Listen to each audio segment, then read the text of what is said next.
Good morning. Welcome to Sunday Square Off and happy new political year. I'm Brahm Resnik.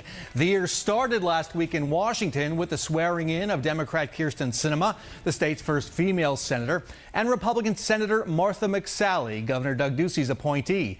And there is much more in store this week. New year, new look. Monday is Inauguration Day at Arizona's Capitol. For the first time in more than 10 years, 2 Democrats are being sworn in. Who will make the biggest impact? Ducey, Hobbs, Brnovich, or Hoffman? Red for Ed returns. What's the next step for the education movement after last year's historic teacher strike? I'll ask one of Red for Ed's lead organizers, Noah Carvelis. I simply could not stand on a campaign stage with the president. I couldn't do it. Jeff Flake says farewell. Was he all talk and no action? Will he challenge Trump in 2020? The former senator's answers in our exit interview.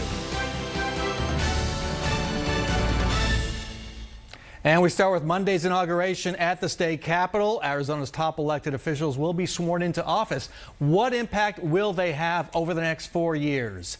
Joining us for our left-right debate, Lisa Fernandez, Democratic consultant and vice president at Resolute Consulting, and Meghan Cox, a Republican consultant and partner at Lincoln Strategy Group. So we're going to run down the list of the top 4 statewide offices. 2 Republicans won a second term. 2 Democrats are in office, winning statewide offices their party hasn't held in about 20 years. Let's start with Governor Doug Ducey. Meghan, I'll start with you. How does he make an impact starting this year as he starts a 4-year term that will be his final 4-year term? So I think one thing to really point out is that he won this election, his re-election, with a much bigger margin than he did the first time around.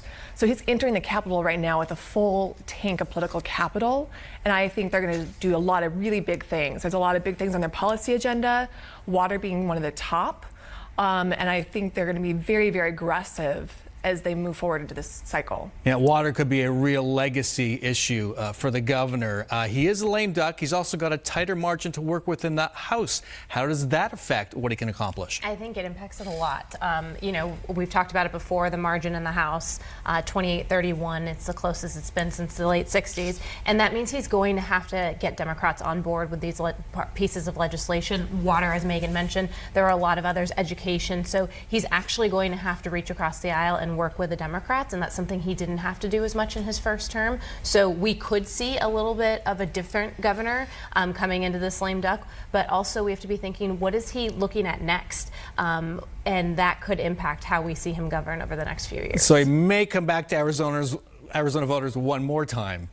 How much is he going to be thinking about that? Will he truly be a lame duck? I'm going to push back on this lame duck idea. Again, he came in with he's going to come in with a lot of political capital in a year that Republicans are struggling. So a lot of people respect what he's doing, and I think, again, he wields this political capital. So they're going to be very conscientious, and they're going to be pushing forward their ideas and their thoughts in a very assertive way.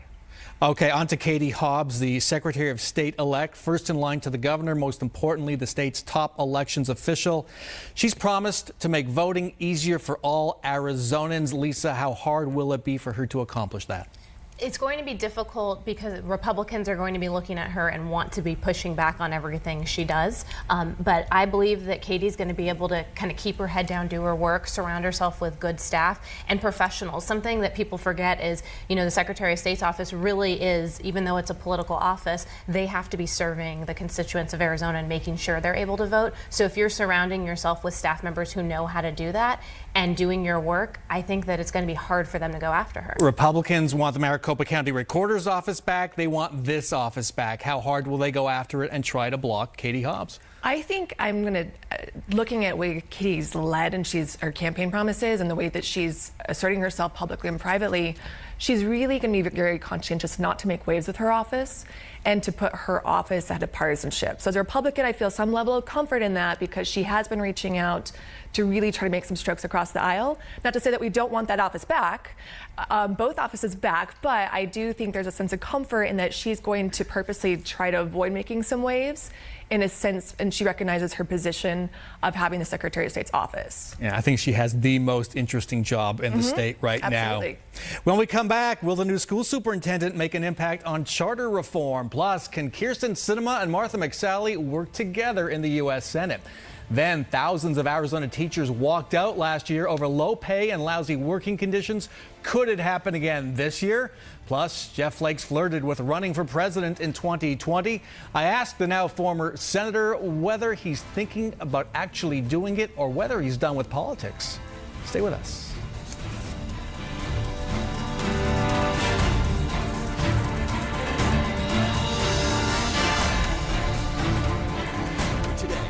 Don't just watch. Where should I sit? What is this? Well, why don't you stand? You'll be right. Could we get a spouse? No. Just kidding. Just kidding. So if you hold Senator Kyrsten Sinema got a laugh out of Vice President Mike Pence during her ceremonial swearing-in Thursday at the Senate. Sinema, the first openly bisexual member of the Senate, looked down at a spot on the floor marked for the spouse to stand. Could we get a spouse? She wisecracked. Quickly added, just kidding. Senator Martha McSally, the second female senator from Arizona, took her oath with Pence on a Bible found on a dead sailor on the USS Arizona after the Pearl Harbor attack. Sinema swore her oath on a law book containing the U.S. and Arizona constitutions. Question for you, two bitter rivals now together in the Senate in a very unusual situation. Can they work together? Eventually. Eventually. Eventually. I think it'll take a little while for them to work together, but honestly, there are so many issues that are impacting Arizonans where they're going to be able to come to a consensus on and work together on. It just might not be right away. Maybe once McSally holds the seat in 2020, if she does? My hope is for the state of Arizona that they can work together. Again, they had such a contentious election, but I think for the sake of governing, my hope is they can put things aside and start building those bridges to work together. I think it's going to be really, really tough for them. Let's move on. Let's finish our rundown. The state's top elected officials. Attorney General Mark Brnovich won a closer than expected race for his second term as AG. He is also termed out. He tacked farther to the right during his term. Meghan, what does Brnovich hope to accomplish during this term and maybe looking ahead beyond that? So I think with Brnovich, he has a lot of flexibility with the new 4-year term. I think he ran his first re-election campaign, and it was pretty shocking for him. And he said, a quote in Phoenix Magazine this month that said, "I would rather gargle bleach than run again for election." So as far as hopes ahead, you never say never. Although I do think they have a really good track record when it comes to victim rights. They've been doing a lot of restitution when it comes to consumers and going after bad companies. I think we're going to see a lot more of that, a lot more in the criminal space too. So. For the record, I have a hard time believing politicians who don't like politics. Well, I think it's easy to say I hated running for office, and it's difficult, and it is a difficult thing to run for office, but this guy is looking at what's next, and I think what's next in his mind is governor. And so we are going to see him govern over the next, or run his office in the Attorney General's office, like someone who wants to be elected statewide again in 4 years. I don't know if he's going to be able to do that, but there is a lot of room for him to move to the middle and to be a more moderate Attorney General, because we've seen an extremist Attorney General, and I don't think that's what Arizonans want to see. Okay, finally, very intriguing candidate and elected official. Kathy Hoffman, the superintendent of schools-elect, a Red for Ed supporter, running the Department of Education. First-time candidate, but beat two experienced opponents. People often overstate the office's powers. What could she get done? How can she use the bully pulpit that she has? We saw with Diane Douglas that she was able to weigh in on policies, not teaching evolution, a lot of things, also running the boards of education. There are so many ways where the superintendent of public instruction has an impact on the schools, but one of the main things is compliance and working with the superintendents and all of the districts. She's going to be able to do that. She has an assistant superintendent, a former assistant superintendent working in her office. She just hired a great policy person from DC. I think it's going to be great, and a teacher and an assistant superintendent who know how it works. We're going to see real change. So that's the important stuff. It's kind of a dull job when you drill right down to it, but can she do more? Could she have a larger impact again using the bully pulpit? So I know she's a political newcomer, and she's had a really deep education background. So I think it'll be very interesting to see somebody with that level of experience coming into this position. She is a big public education advocate, and so it'd be curious to see how she weighs in the charter schools. I do think she has a commitment to being education first for all Arizonans. So again, I think she's going to take that education mentality that she has as an educator in. And it'll be remaining to be seen what she does with that position. But I think there's a lot of repair work that has to be done first. That I think that's going to be probably the first focus. Inside the building, excellent point. Lisa Fernandez, Meghan Cox, thanks so much for joining us. When we come back, the Red for Ed movement was one of the top stories of 2018. What do organizers have in store for this year? Stay with us.